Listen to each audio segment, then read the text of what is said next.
Hi friends, எல்லோரும் எப்படி இருக்கீங்க? இன்றைக்கி கவினரிசி ஸ்வீட் எப்படி பண்ணலான்னு பார்க்கலாமா? நான் சொல்கிற குவான்டிட்டி 4 பேருக்கு வரும். ஒரு அளவுக்கு கவினரிசி எடுத்துக்கோங்க. அதை நல்லா வாஷ் பண்ணிவிட்டு 7 to 8 மணி நேரம் நல்லா ஊற வச்சுக்கோங்க. ஊற வச்சதுக்கப்புறம் தண்ணி வடிச்சிட்டு அரிசியை குக்கரில் மாற்றிடுங்க. ஓரளவுக்கு அரிசிக்கு 6 to 7 டம்ளர் தண்ணி தேவைப்படும். தண்ணி சேர்த்துட்டு நல்லா கொதி வந்ததுக்கப்புறம் குக்கரை க்ளோஸ் பண்ணிவிட்டு 7 to 8 விசில் விட்டுருங்க. ப்ரெஷர் நல்லா ரிலீஸ் ஆனதுக்கப்புறம் ஓப்பன் பண்ணிவிட்டு லைட்டாக மசிச்சு விடுங்க. கொஞ்சம் சூயாக இருந்தால் தான் நல்லாயிருக்கும். இதுக்கு ஸ்வீட் வந்து ஈக்குவல் குவான்டிட்டி சுகர் சேர்த்துக்கோங்க. சுகர் தான் நல்லாயிருக்கும். உங்களுக்கு நாட்டு சக்கரைலாம் அவ்வளோ ஸ்வீட்னஸ் தெரியாது.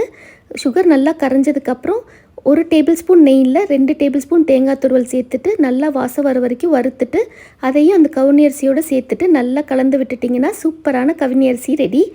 இந்த எங்கள் செட்டிநாடு ட்ரெடிஷனில் இந்த பலகாரம் இல்லாமல் எந்த ஃபங்க்ஷனும் இல்லைங்க.